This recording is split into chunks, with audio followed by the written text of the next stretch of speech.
Now at 5, marijuana tax on the docket in Missouri, how it could affect the local cannabis industry. Plus, a shooting in Joplin sends one woman to the hospital, and President Trump holds wide-ranging talks with the British Prime Minister before the subject turns to golf. I'm Torian Small in Washington with the latest on the president's visit to Scotland. The 4 states' most watched news starts now. Taxes on marijuana products will drop in some Missouri communities. This is KOAM News at 5. I'm Dow Quick. The Missouri Supreme Court has solidified a ruling that local governments cannot double tax marijuana dispensary sales. While the topic has been in the appeal process, some cities and counties continued doubling that 3% tax. But now one or the other will have to stop, making the purchase a bit less expensive for residents. Yes, the Constitution does contemplate a local government definition that says it's either an incorporated city, town, or village that is the local government and who gets to impose that tax, or it's a county, meaning the dispensary is situated in an unincorporated area. And so that's the key part, is where is the dispensary situated? That's what dictates who its local government is. The ruling could impact millions in tax revenue across the state. The Missouri Cannabis Trade Association estimates it's going to save customers $3 million per month. New signs coming to Fort Scott, Kansas are helping showcase the town's history. The Wayman Chapel African Methodist Episcopal Church Commemorative Park is the site of the installation of a series of informational signs. The historic site was once home to the oldest black church in Fort Scott and was regularly attended by filmmaker Gordon Parks. It was even featured in Parks' film, The Learning Tree. Well, now the property is a commemorative park, hoping to honor the legacy of the church's role in the local black community and highlight its rich history. We want to be able to keep the history alive for others to see and learn for generations to come. And this is a wonderful way we felt to give honor and tribute for that. And that's a way that people can learn more about the history of the church and the connections along with Fort Scott. The commemorative project was made possible with support from community organizations like the Bourbon County Historical Association, Fort Scott Community College Foundation, and the Gordon Parks Museum.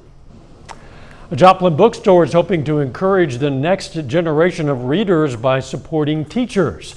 Always Buying Books holds a back-to-school sale on 3 weekends in August, offering a 50% sale on children and teen books. This year, the store is holding an Adopt a Teacher program with hopes to raise at least $2,000 to help reduce prices even more for teachers. The store owner says every year he sees teachers using their own money to buy classroom books. He says he wants to help support their efforts to get books to children. Anything in the news or whatever, it's not good. It's always the bad teacher that gets all the credit, all the print. So for every bad teacher, my gosh, there's tens of thousands of great teachers spending their own money buying books for your kids or your grandkids. If you're interested, donations can be made in the store or via mail. You can learn more about the Adopt a Teacher program and how to help on our website. Of course, that's KOAMnewsnow.com. All right, now let's check in with Chief Meteorologist Doug Heddy for a first look at the weather. Yeah, it's super hot once again for us today. Temperatures were into the upper 90s. We're going to do it again on your Wednesday. Temps right back up into the upper 90s. That heat index is going to be 100, 105, 107. Here's the good news. We have 80s returning on Thursday, even lower 80s for afternoon highs. We are going to get some random storms tomorrow, and then also on Thursday, there's actually a couple little guys out there right now with the heating of the day. You can see one little cluster just to the west of Chanute near Yates Center, but overall, most of you are going to stay dry through the evening hours. We'll drop back into the upper 70s once again, right back into the upper 90s for highs for us as we go into Wednesday. So 90s, 80s, very hot, humid evening, but we're going to look at those changes here in just a bit. All right, we'll catch you in a few. A woman is recovering after an early morning gunshot in Joplin. Around 5 a.m., emergency crews responded to a home on North Sargent Avenue. The woman was taken to a hospital with a gunshot wound that is not considered life-threatening. At last report, police said she was in stable condition. The initial investigation indicates a juvenile called 911. Police have the area taped off as they work to figure out what happened. Neighbors are asked to steer clear while that investigation continues. Prosecutors have charged a Southeast Kansas man with a child sex crime. He's 23-year-old Chance Watkins of Galena. According to court documents, Watkins messaged a 13-year-old Newton County, Missouri girl through social media, then took her to a Joplin park where they engaged in sexual acts. Authorities have charged Watkins with kidnapping and enticing a minor. You'll find a lot more information on this story on our website, again, KOAMnewsnow.com. President Trump undertook personal and presidential business on his 4-day trip to Scotland. The visit included opening the newest Trump Corporation golf course and discussions on trade and the global crisis in Gaza and Ukraine. Tareen Small is in Washington, D.C. with details. Let's go. 1, 2, 3.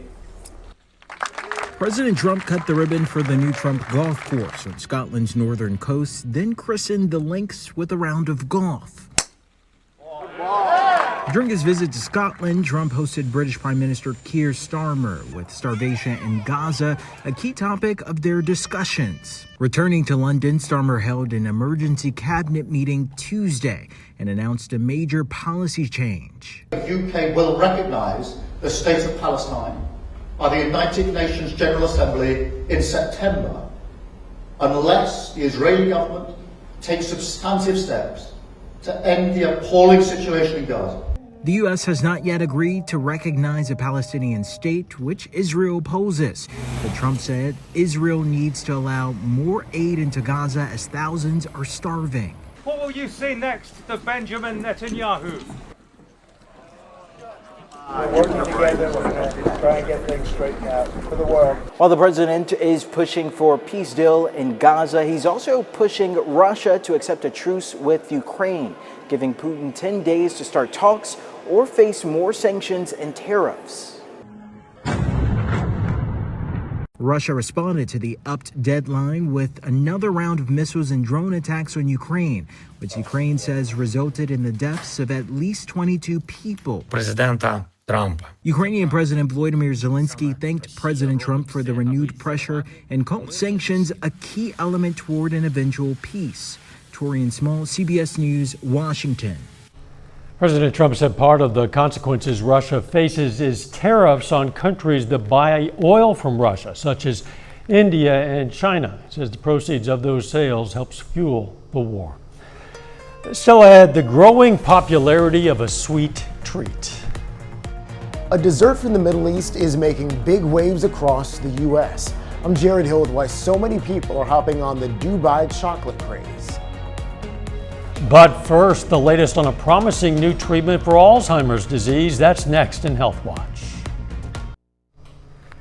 Topping today's Health Watch, there is progress to report in the battle against Alzheimer's.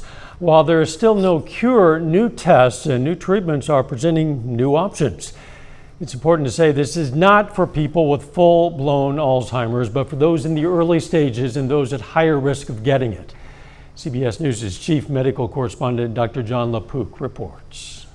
Oh my, Marty. Carla and Marty Miner have traveled the world together, married 44 years. Look how young you look there. They recently visited Bhutan. We have a great time together. 3 years ago, Marty noticed Carla occasionally repeated what she'd already told him. I didn't know if it was stuff that's happening because we're getting older.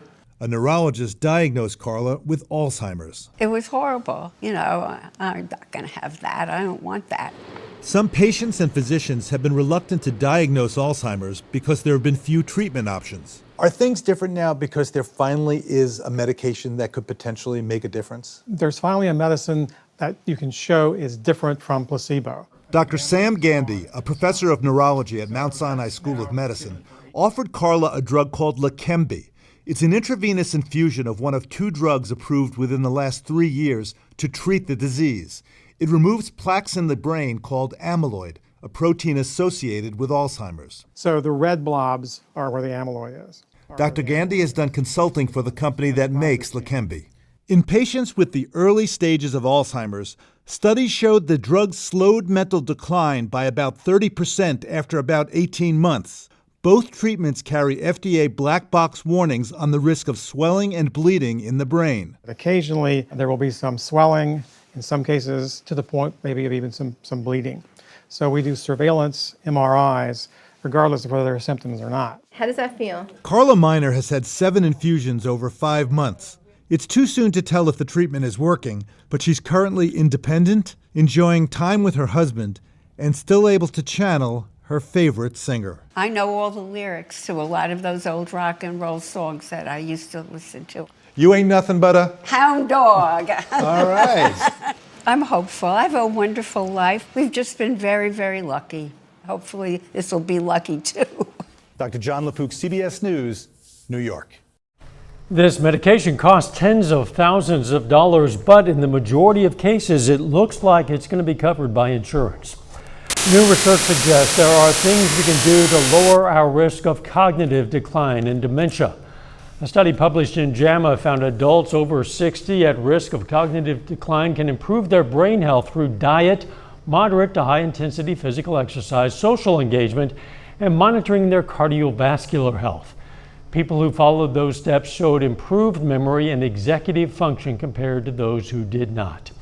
And people who walk to stay healthy might want to pick up the pace. A study published in the American Journal of Preventive Medicine found that walking fast for just 15 minutes a day boosts heart efficiency, lowers body weight, and lowers your risk of death by 20%.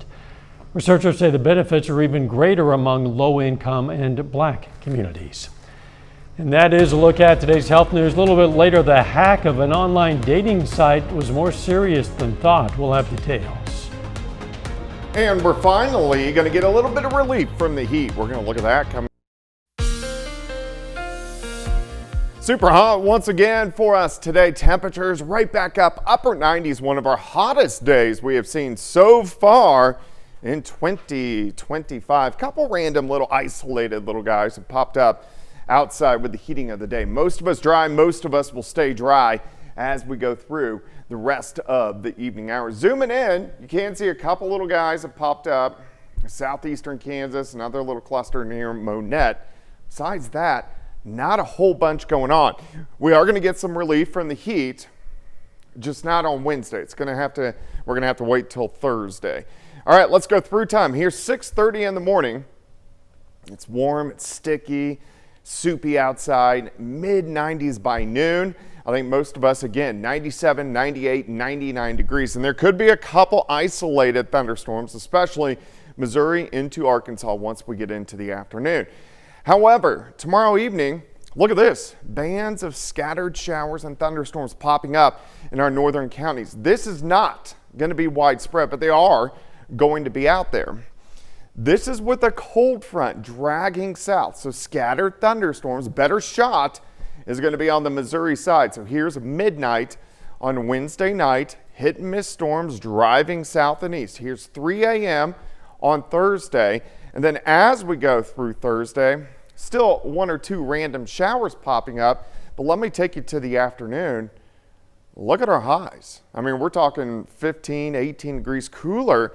Plus the humidity is going to be much, much lower. So we're going to be into the lower 80s for highs as we get into Thursday afternoon. And we drop back into the 60s by the time Friday morning kicks off. 94 by noon, high temp, 98 on your Wednesday. Outside right now, it's super hot, it's humid. Indigo Sky Casino and Resort, Indigo just outside of Seneca, Missouri. And through the evening, we have 90s, 80s, only into the upper 70s later on tonight. Humidity is still up there. Our dew points sitting into lower 70s, which means we're in that muggy to soupy range. Look at our heat indices on Wednesday. Still up there. 104, 105, 106. Check this out.